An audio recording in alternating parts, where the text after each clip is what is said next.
right, hello everyone. It's Reggie, Chris. Today's topic is going to be creating cash flow through investment properties. This one's going to be a hot one. I'm going to be excited to take on all these notes, listening to Chris. So yeah, let's get this rolling. And before we get going, don't forget to subscribe. We're trying to get to 5,000 subscribers. So let's get this going. All right. First question. How do you create cash flow through investment properties? Simple formula. Income minus expenses is your cash flow. Simple. So what's income? Rent is your income. Okay? Whatever you're receiving for rent on a monthly basis, that's your rental income. We'll go to the whiteboard in a minute here. We'll give you like real world examples where you and I can kind of talk about that. Expenses. Real estate taxes, insurance, any type of repairs, those kinds of things. Those are all expenses that you're going to have, that you're going to incur. And we're a little ahead of myself, but I want to talk about at some point in the podcast. It's super important but when you purchase a property, in my opinion, right, you want to fix it, repair it, update it to the nines. You don't want to just do a little patch here and there. You want to get it done. Because two reasons why. One, you do it immediately, and it's today's market, today's cost, today's pricing. Okay. Two, way more important, you fix it the way that you would want it, right? Short of you living there yourself. If the furnace is 20 years old, update the furnace. If the roof is in need of repair, put the roof on. If the faucets are need updating, put new fixtures in, new carpeting in, new paint. And the reason why, the benefits of that are several benefits. But the most important one is you're going to get more rent. Right. You got a nice property. But equally important, if not more important, is the expense part of the equation of your cash flow. It's minimal. I think I shared this, we have a little over 100 rentals, and we spend maybe 1 day a week, total hours, every 2 weeks on service. That's it. What? Because when we buy them, we make sure that we make them excellent for our tenants. And two, when we build them, obviously they're new. It's like a shiny penny. Everybody wants a shiny penny. Everything is new. All the everything's new. The carpet, the flooring, the appliances, the roof, the HVAC system, all those things are new. So you don't have a lot of those types of repairs that you might in an older unit. And that gets into the value part of it. How do you define cash flow? Literally, it's defined when you purchase the property. It's defined for you. Because if you buy it and it's brand new, that's one type of cash flow, right?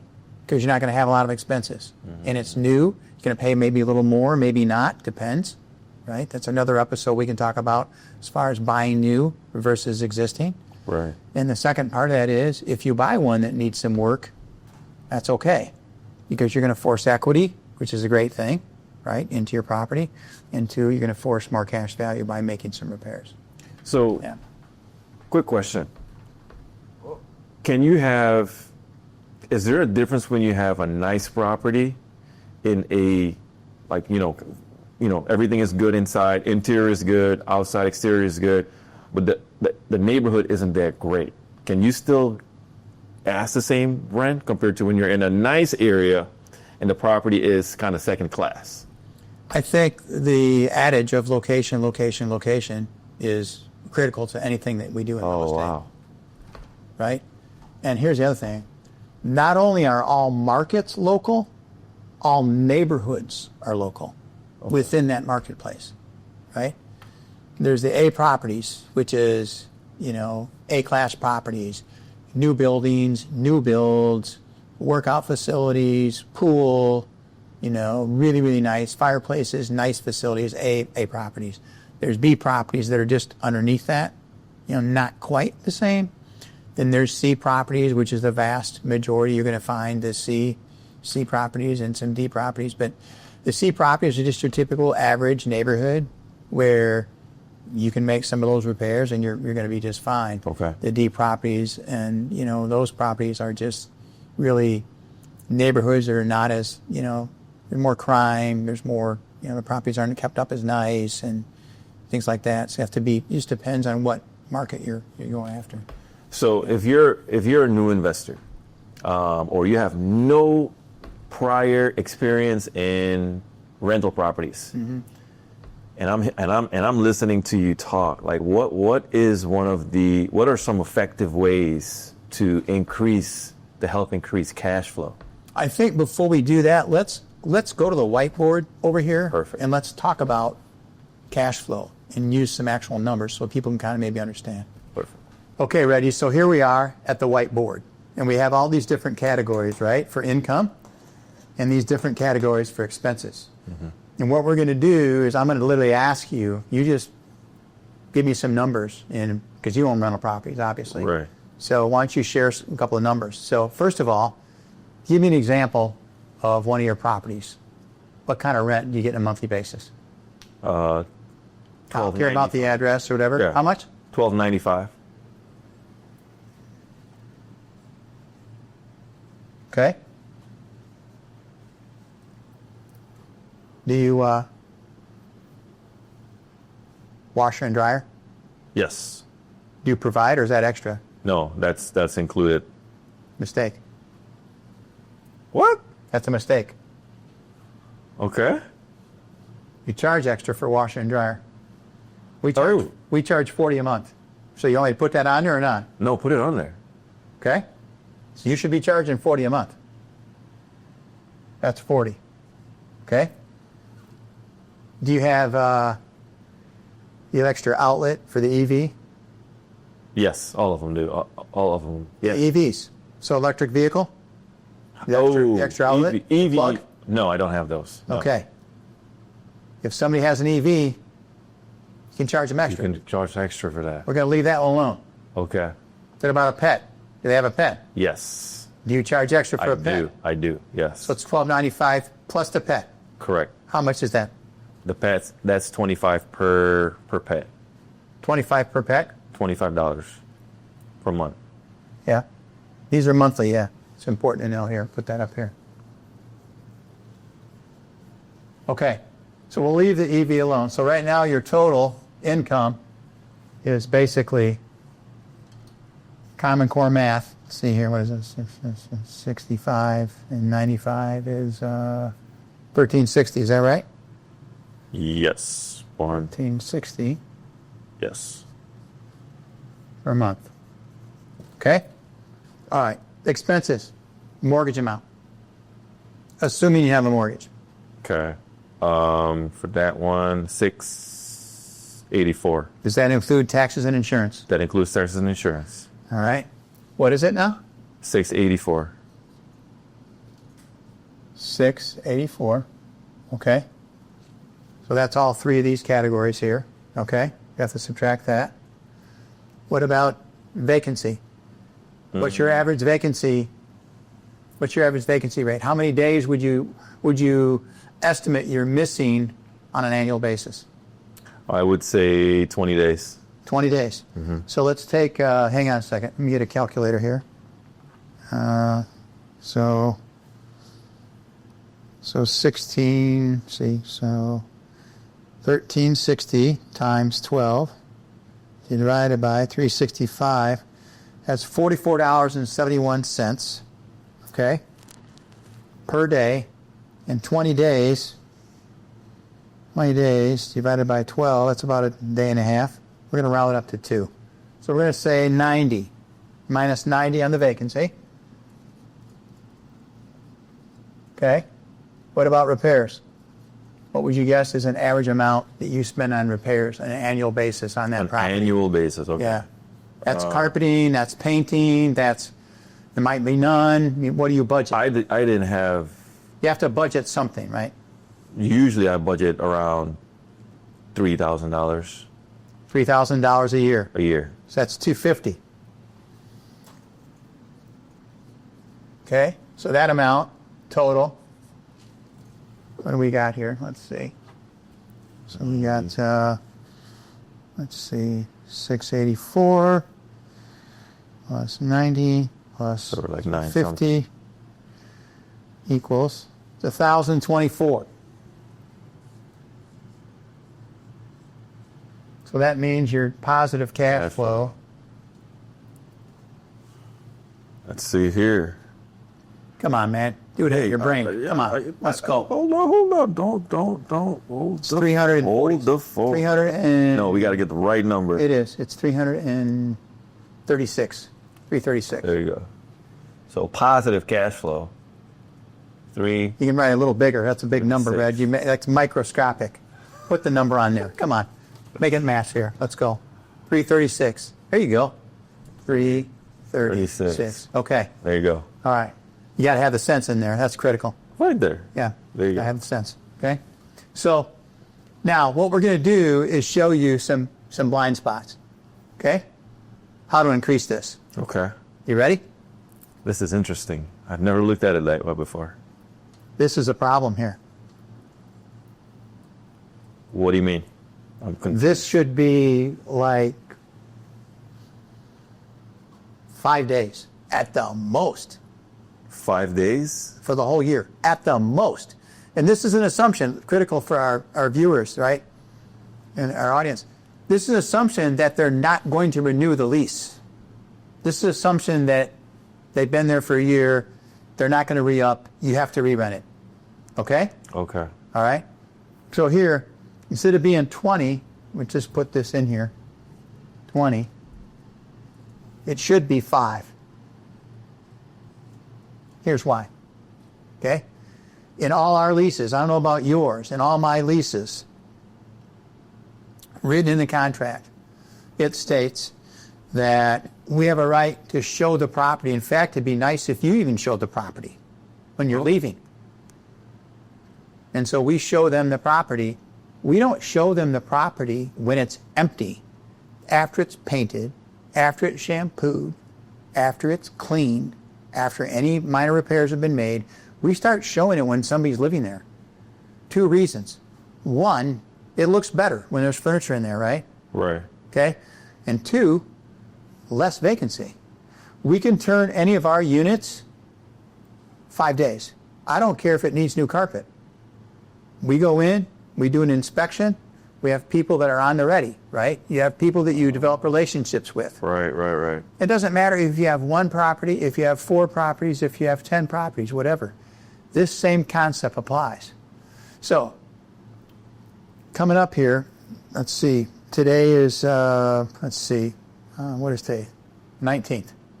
Okay, so 4 days ago, we called all of our tenants, basically, and usually we do this in 60 days. Let me use 45. So 45 to 60 days ahead of time, we call our tenants that our leases are expiring at the end of September. And we said, hey, are you leaving or are you staying? Oh, by the way, if you're staying, we've had an increase, a little bit of a bump. Oh. Our taxes have gone up a little bit. Our insurance has gone up a little bit. We need to bump you a little bit. So if you're paying, in your case, $12.90, whatever, where are we at here? $12.95. Let's just use your $12.95. Yeah, it's $5.95. The new rent's going to be $13.50. And that's a small amount. That's like $50. Right. $55. That's like 4%. Okay? Most people are going to stay if you've taken care of them. If the place is in good shape, if it's, you know what I mean? If you've taken care of it, they're going to go ahead and do that, right?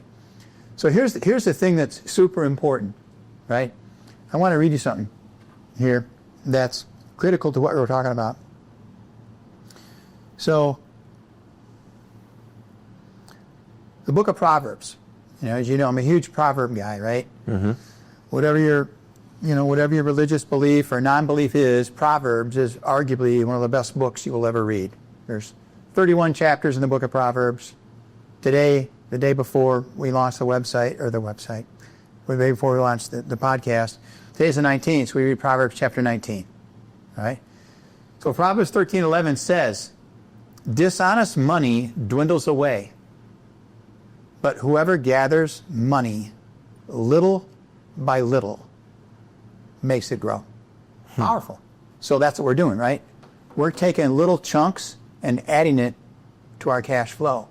But here's the part that's interesting. This here, this stays very close to being the same. Correct. Because your mortgage is a fixed amount. Your insurance might vary a little bit. Your taxes might vary a little bit. But this stays the same. So anytime you increase, that's more cash flow. With more cash flow. All right? So let's get back to the 5. So the 5 days versus the 20. All right? I remember when we used to hire a management company, and she would say, oh, it has to be empty for me to rent it. Oh, okay. I was too busy. We're doing too much. Okay, fine. Well, when the market tightened, we took over the management. And I immediately saw the flaw in that whole system. Oh. That's absurd. That's absurd. We're not waiting until it's empty to try to re-rent it. So we're renting it when it is occupied. So there has to be good communication with the existing tenant. And you have to have a good relationship with your tenants. But you should anyway. That's the kindness part that we talked about last episode, right? You need to be nice to your tenants. They're going to make you money. You don't, it's a business for sure. But when somebody calls, you respond. And they need something that is necessary, you respond. You take care of your tenants, So, but that's a 5-day deal. Sometimes we can do it in 3. Because a lot of times what will happen is their lease might come up, say, September 3rd. They might get out because it's a weekend. They're out the 28th. Well, guess what? We're in there earlier, Then we do a final walkthrough, right? We go through, we have a move-out checklist. We take a look at what needs to be looked at, what needs to be painted, what needs to be fixed, touch-up painting. Is this carpet's 10 years old? Let's replace the carpet. Let's make sure that everything is, kind of where it needs to be. So 5 days. Okay. 5 days is the goal. 5 days. And in this particular instance here, this number, I would say we probably hit that 80 to 90% of the time right here. And if we don't hit, it's usually me, because I'm deciding if I'm going to sell it or not. If I'm selling the unit, I usually dog it. I take too much time to make that decision. And the girls are hounding me, look, Chris, what are you doing here? Is the carpet done? Is this, So I'm already seeing 2 blind spots here because... Yeah. This is another one. This is gravy right here. The EV, yeah, that's what I was going to get to, is that... Well, that's the washer and dryer. Oh, no, I was talking... Okay. Yeah. Got But you buy them a brand new washer and dryer in 2 years, guess what? They paid for it. Right. In 2 years, they just paid you for your washer and dryer. That's all cash flow. Okay. But the EV is a new thing, right? Right, that's what I was going to get to, is how do you... Because... You advertise it. Okay. Not a lot of people right now, right? Correct. They don't have EV. If you're from the South, you don't need it. People in the South, they don't want EVs. Here in the Midwest, on the coast, California, people want EVs, right? Yeah. It'll cost you, maybe a couple $1,000 to get that in your property. But again, it pays for itself, over a short period of time. What about parking? Is that something that you... What about parking? Do you add that to an extra, as an extra? No. Okay. Okay. There's some facilities I've seen they charge extra for It parking. might be like underground parking or something. Okay. Yeah. Okay. No, this is good. I didn't even think of blind spots in my formula. Yeah, well, that's the whole point, using a real example. I can tell you all the stuff that we do, but it's good for the audience to see, and the listeners, you're the landlord, and you have properties, and this is something that, maybe you can take and gain some knowledge from. The pet deposit's another gravy train. Mm-hmm. Not deposit, but the pet, the pets. And we have a pet policy, too. We have typically 25 to 40 pounds. Picture the dog, so on and so forth. You have to be careful about some of the, the support, the service animals, that kind of a thing. But generally, we don't do cats. That's a whole other world. I do not do cats. Sorry, cat lovers, but they damage a lot. Really? Hard to come back from cats. Really? And flooring. Oh, yeah. I got one right now. We have to replace all the carpet, all the padding, and then we have to do the bin. It's called the bins, for stains. Oh. Paint of the subfloor. Yeah. Oh, okay. Okay. Yeah. So what about high turnover rate? How does this affect this whole formula system that you got? I don't think there should be a high turnover rate if you take care of your tenants. That's a good point. Yeah. I mean, Okay. we can talk about that in another episode. I don't have the stats here in front of me, but I'll have to do that. It's a really good question. Like, what is our retention rate? Because you want to keep the tenants. Right. And I'd rather say, let's say we're going for 55 or whatever here, and a 1350, Reggie, here. Yeah. Let's say we're going for 1350, and they say, "Can you do 1325?" The answer is going to be, sure, because I'd rather do 1325 with an existing tenant, and not have to miss 5 days and some of those. It's a better deal for me. Okay. Yeah, Okay. That's where the negotiation comes yeah, in. that's a decision that you have to make. So this is extremely powerful here. This tells you the whole story on one property. Okay. I think we. You're inhaling this, Reggie. You're spending a lot of time inhaling it. Because the reason why I'm inhaling is because I didn't think mine was this. That's a lot of money I'm losing. Yes. That means That's basically it's affecting- $45 a day. You're losing $900 versus only $200. It affects this. Of course. Of course. You've got to turn it. And that means your painter, your person that does your service, if it's yourself, I'm assuming, the person that does your any shampooing and carpet. These people, once you develop a system, they will respond to you, right? Because they know that you mean business. And you just have them in the Rolodex. And again, it's critical to understand these are all systems. But you develop your own system, and the system will work. Once you implement the systems, they will work. Like, for example, you don't call the painter 2 days before the people move out. You schedule them 2 weeks ahead of time. And then a week ahead of time, you remind him. And the day before, you say, here's the combo, and you go in. Same with the carpet shampooing. Same with any cleaning. If you're doing it yourself, then you obviously know how to schedule. Depends on your vendors and your subcontractors. Yeah. Okay, so we're talking about a perfect situation. You have a great relationship with the tenant. How does this work when the tenant isn't as cooperative? Let's talk about that. I don't really know how to answer that because the lease, our lease is pretty militant. It has all this in it. It's in the lease. Okay. If you use the right tools, right, in the toolbox, this is all taken care of. Got it. They're expecting it. They signed the lease. Right. You know? Interesting. Yeah. I like this. So this was great.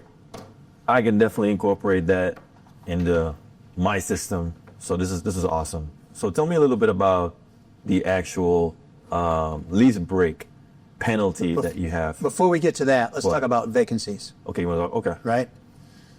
A typical vacancy rate, like when I go get a loan or your lender, does underwriting a loan, they're going to have a certain amount in there for expenses. Mm-hmm. They're going to, no matter what your expenses are, they're going to have their own form that they're going to use, okay? I would argue with them and argue with them and argue with them because ours are just super, super low.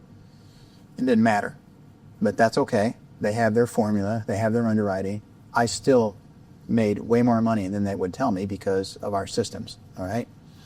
The vacancy rate rather is a critical point, all right? So what I just explained to you on that board, we used to track this. I think it's been 3 years. We would track this, right? And at the most, I would literally send this to my lenders, not commercial lenders. At the most, it would be like 1.25%. Okay. Okay? Most lenders are going to make you put 5% in there. But this system gets you down to maybe 1%, 0.75%. It's literally days. It is days. And that's assuming that the tenant's leaving. If you take care of your tenant and you treat it like a business, because it is a business, whether you have one property or 4, however many you have, you treat it professionally like a business, like you would like to be treated, like the golden rule. Do unto others as you'd have them do unto you. Mm-hmm. Treat others how you want to be treated. Then you're basically, it's more profitable for you. And the reason why is because people inherently want to be treated nice. They want to be treated fairly. They want good service. All the things that are important to you are important to them. Goes both ways. So the vacancy rate and using the system of calling people 60 days out, 45 days out, you plan on staying, if you plan on staying, here's our little bump we're going to have. Everybody expects a bump. Everybody expects a bump. And in some markets, in certain segments of the country, in certain types of economy, you're going to be happy just to keep the tenant there. You don't give them a bump. But right now in today's market, you can still squeeze people. I just sent somebody I did an analysis. This is amazing to me. This is incredible. So right now, for example, in Rockford, Illinois, right? Glockford, depending on where you live. Rock Vegas right now, a 2-bedroom, whether it's an apartment or a house, the going market rate for Section 8 housing, which is government subsidized housing, okay? There's a lot of guys, that's all they do. A lot of owners, that's all they do is they specialize in that. $1,417 per month. For 2-bedroom? For a 2-bedroom. A 3-bedroom, $1,873. What? $1,873 in Rockford, Illinois. Okay? So wherever you are, call basically HUD, call the housing department, and find out, okay, what is the going rate for Section 8 right now? And they will tell you. And that is market rent. So I said that because if I can get that from HUD, I'm getting that from you, right? So I have a tenant that is paying $1,500 a month. I think there's 3 girls that live there. They all are medical students at one of the schools here in Rockford. And they're only paying me $1,500. And so their lease doesn't even expire till the end of October. Well, guess what? I bumped them. I said $1,800. That's all profit. Wait. That's all profit. And I don't care if they leave. Because if they leave, I'm still going to get the $1,800. Still going to get the $1,800. Yeah. They can leave or they can stay. Doesn't matter. Yeah. So increasing rents is a huge way to make more cash flow measurably. But you need to know your market. You need to understand where your market is, right? And getting back to the vacancy rate, which was the question, is that you can control your vacancy rate by using what we just talked about, by turning that thing over. Everybody knows a friend that's a painter, right? Everybody knows somebody that can shampoo their carpet. That's somebody that they've used in their own house before, right? And a lot of people know handyman if you don't want to do your own repairs. So you can solve and cleaning. A lot of owners, they like to clean their own units, So all those things you can solve. It's just the scheduling and the efficiencies. Yeah. This is exciting. Yeah, it's good stuff. It's just, it's just through trial error and, things that we've developed, So what about the lease break penalty? Is there one? There's two things with that. There's a lease break and a deposit break. Talk about the deposit break. Okay, so let's say that we show you a unit. And this is August, right? So we show you a unit, and a week later, you give me a deposit. The deposit, once we've approved you, non-refundable. Run the lease. Non-refundable. They decide they change their mind a week before, 2 weeks before, whatever it is, their lease is coming up, and they don't want it, or they found something different. I'm sorry. We pulled the property off the market. Right. We pulled the property off the market. We're keeping the deposit. We're not giving you the deposit back. So chances are you're going to make money on that because basically it's not going to take you a whole month to rent it. True. I mean, if it does, you can lower the rent. You can still come out ahead, and you'll be fine. And the lease break penalty is something similar. Our lease break penalty is 3 months. 3 months. 3 months. If you break a lease before your year is up, Right. 3-month penalty. Oh, 3 months of income? Yes, sir. Whew. We never collect it. but we always get 2. We always get 2. That's genius. Yeah. We always get 2. It's perfectly, I mean, it's right there in the lease. I mean, people breaking their lease because sometimes, especially if they break it December 4th, you're in trouble on December 4th. You know? You're in trouble. Because how are you going to rent something 3 weeks before Christmas? You're not. So you need protection for those things. In a market where things are changing and a market shifting and moving, and you know, certainly those same things can happen. Okay. I've seen other people that they rent and they don't have an actual written, documented lease in place. Yeah, I've seen that happen. Tell me why. I've seen that happen. Tell me why. They're asking who are you talking to? Because I've seen that happen. I don't know what you're talking about. I've seen it happen before.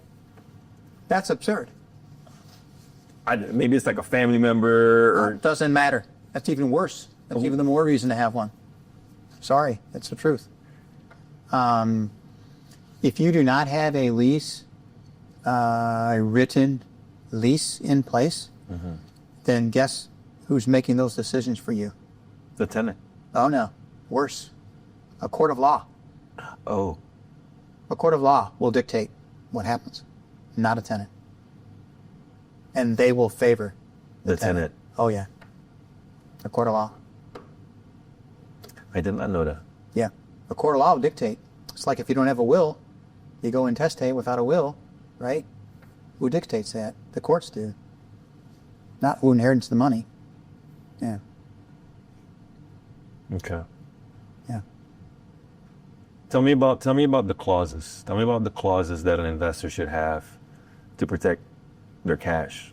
You need to have a lease break penalty. That's super important. You need to make sure that whoever's living there is, you know, anybody that's over 18 years old, okay, they may not necessarily be on the lease, but they need to be identified, and you need to maybe doing a background check on them as well. Background checks are critical.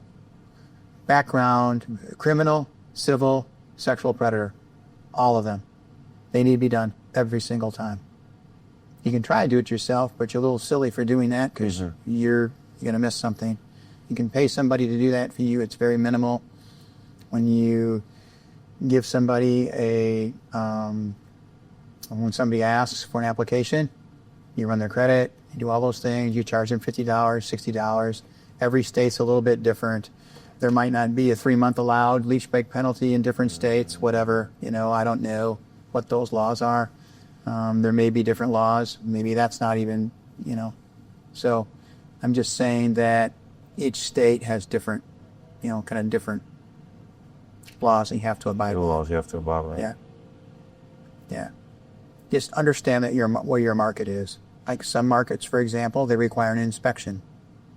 You know, we have some properties in a market where the city requires an inspection once a year. Correct. Yeah. Okay. And they're allowed to come in there. You set it up. They just check the property. Blah blah blah. There's other cities where you have to register your property with the city because they want to make sure if it's a rental property, if there's crime, there's stuff going on over there. They want to know what's going on, who's living there, so on and so forth. If you don't register, then you're going to have a problem with that city. They will fine you. So you need to understand what some of those laws are. But the lease dictates who's living there, the names of the tenants living there, if there's children, you know, how many children are living there. It also dictates what the actual rent is, right?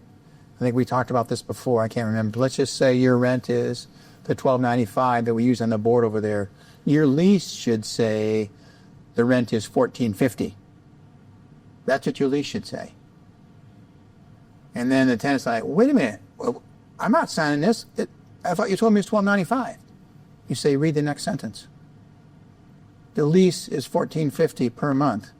However, if you pay on or before the first of the month, the rent is discounted to $12.95. Oh, see that verbiage right there. Yes, critical. That's a big difference. And when you go to court, should you unfortunately have to evict somebody, The court of law is going to give you a judgment for $14.50 a month, not the $12.95, because your lease says $14.50. If they're late, how much do you usually charge them per day? I charge you typically. I'd have to look. I can't remember. Minimal. Well, first of all, we don't do that. We charge them the full amount. Right. We charge them the $14.50. Right. So if you tricked me there. If it's $12.95 on the lease, on the discount, they pay you $12.95. If it's not, you collect the $14.50. And our average lease is probably somewhere in the neighborhood of, I'm going to just throw a number out there. I think it's probably $1,600 a month, $1,700 a month. Okay. And out of all of our tenants, I get a report. You can imagine, I get a report every first of every single month, right?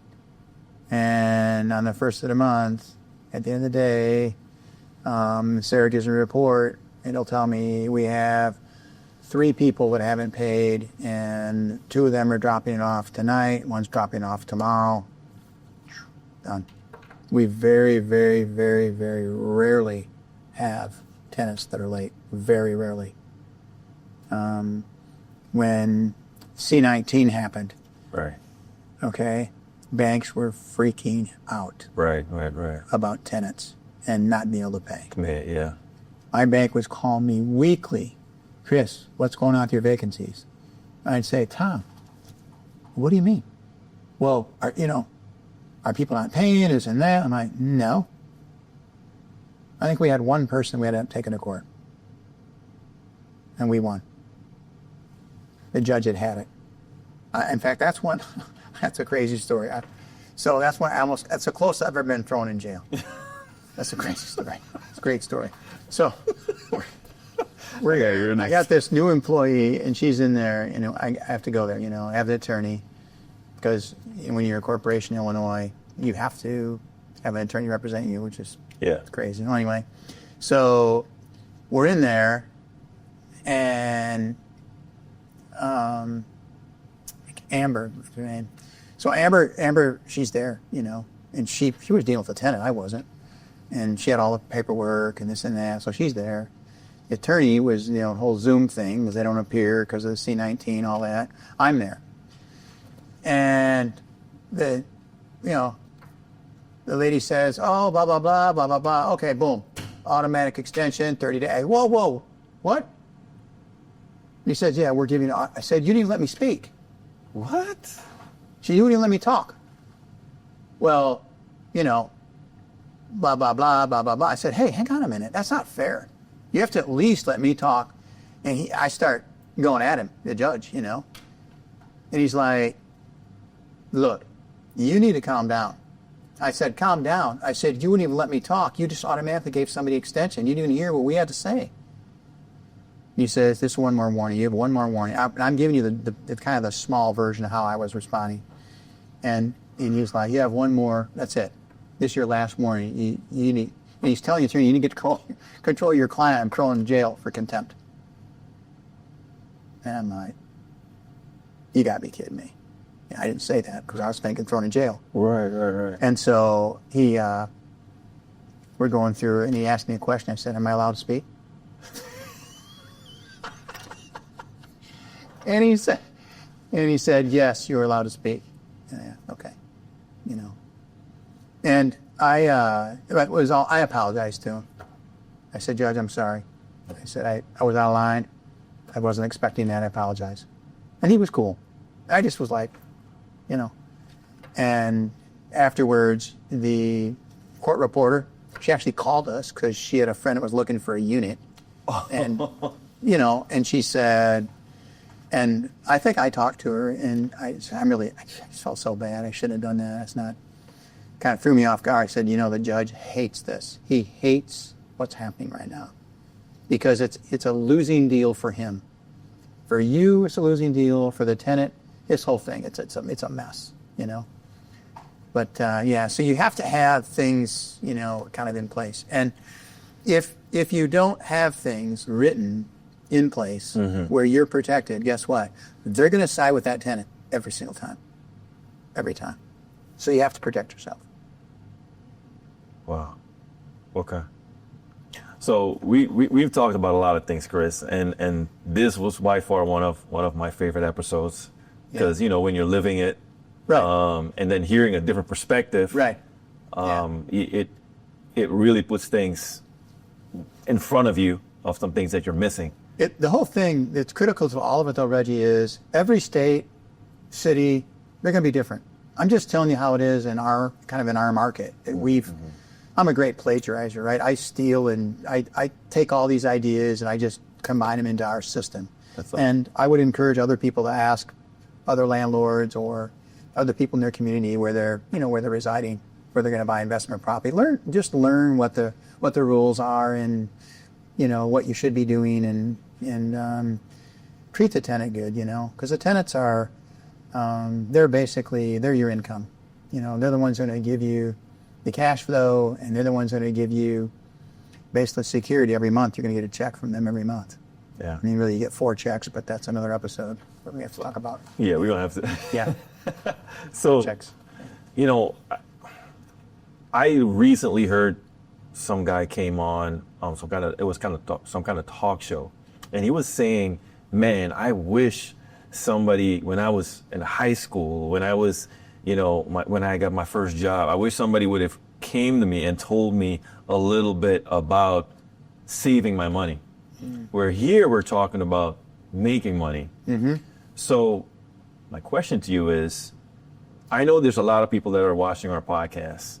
What is a good way for somebody to connect with you and ask you maybe can you offer coaching to people? Like, how does that? We've already started that process for more intimate conversations. There's some things I can't really discuss on here for obviously privacy reasons, and need to make sure that we're obeying the laws and things like that. But the coaching opportunities are available, certainly. Yeah, it's 10 hours at a minimum, and we can, I guess if somebody has an interest in that, we could talk about that depending on where they're at.